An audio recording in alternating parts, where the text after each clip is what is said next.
In our last presentation, we talked about the distortion created when we confuse money for wealth. As we alluded to before, money is just a unit of exchange to acquire wealth. But true wealth is arable land, potable water, bushels of wheat, and so forth. When we confuse the symbol for the real thing it represents, all sorts of cognitive errors happen.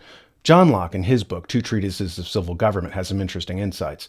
In Chapter 5, he expounds on how when people add their own labor to the land, there is little incentive to acquire more than you need or can use. Once the money system is introduced, he warns, distortion set in, because now people have a means to acquire more than they can actually use. He explains that one of the problems of antiquity was the perishability of wealth.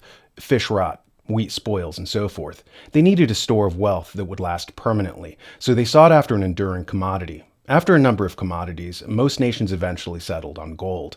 In the real world, Locke said, each family would only labor for as much fish as it could eat before it spoiled, so the community was not in danger of overfishing. But after money was introduced, it created a perverse incentive to acquire more resources than you could actually use.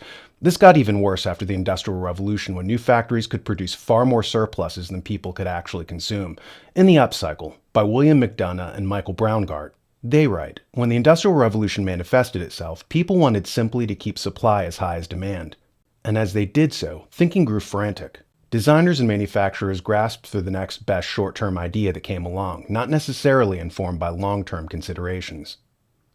Public relations expert Edward Bernays weighed in to say the same thing. When factories began creating surpluses, it had one good effect true. It brought the prices of everything down.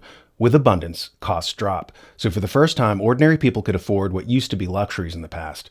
The bad thing, though, was that the industrial machinery was so good at producing goods in excess that there was suddenly a storage problem. If 1 billion widgets just sat in the warehouses because there wasn't enough public demand to consume those widgets, then the manufacturers would have to pay warehouse costs.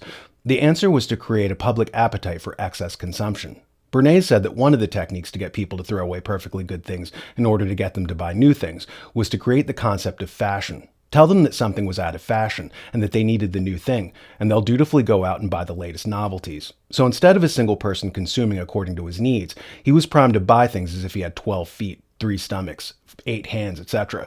This got even worse when the CEO of General Motors, Alfred P. Sloan, came up with the concept of planned obsolescence.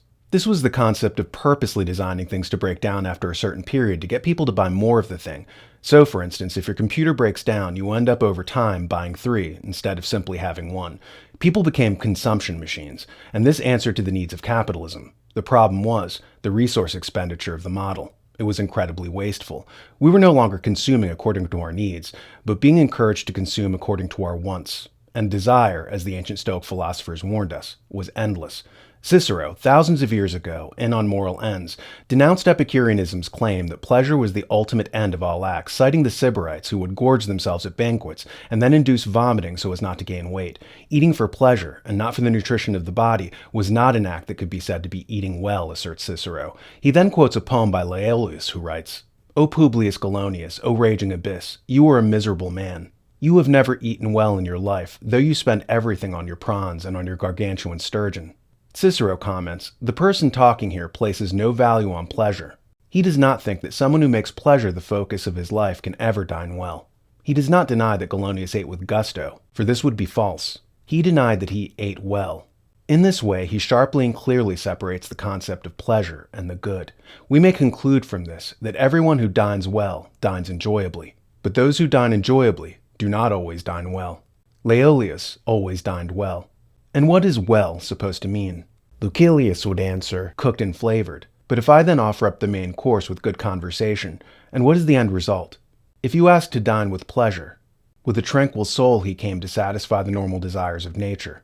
Therefore he is correct in denying that Galonius ever dined well, and correct in calling him miserable, especially since all his attentions were focused on consumption. The stress should be placed on this last point, that consumption for consumption's sake is a sort of spiritual bulimia. So neoliberal economists, led by Milton Friedman, who expressed his happiness to depeg economics from means and ends as he put it, wants us to be consumers instead of citizens.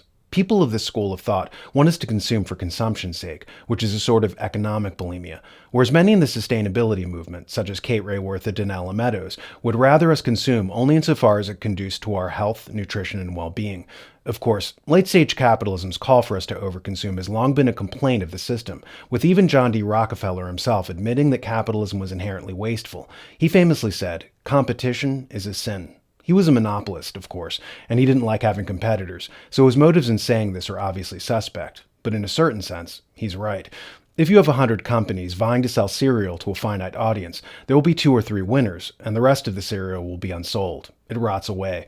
Those were resources that were wasted. But we justify this by saying that it's just the nature of capitalism. It's like Darwinism. In The Origin of Species, Darwin said that for every 100 animals, 98 will die so that 2 survive. Those 2 will be the fittest and will pass on their genes. In the early 20th century, we said this about corporations. It was called social Darwinism. For every 100 companies that existed, 98 would die so that 2 would survive. Natural selection is, of course, a very costly process. But before you think that it's just capitalism that's wasteful with its bent toward economic bulimia, don't imagine that socialism gets a pass. We'll explore the inefficiencies of centrally planned economies in the next presentation. The New American Magazine is now on Locals. It's a for-pay platform for like $5. It gives you access to extra content and allows you to support your favorite hosts. As I said before, think of it like throwing some coins into the cup of a street performer. Check it out at thenewamerican.locals.com.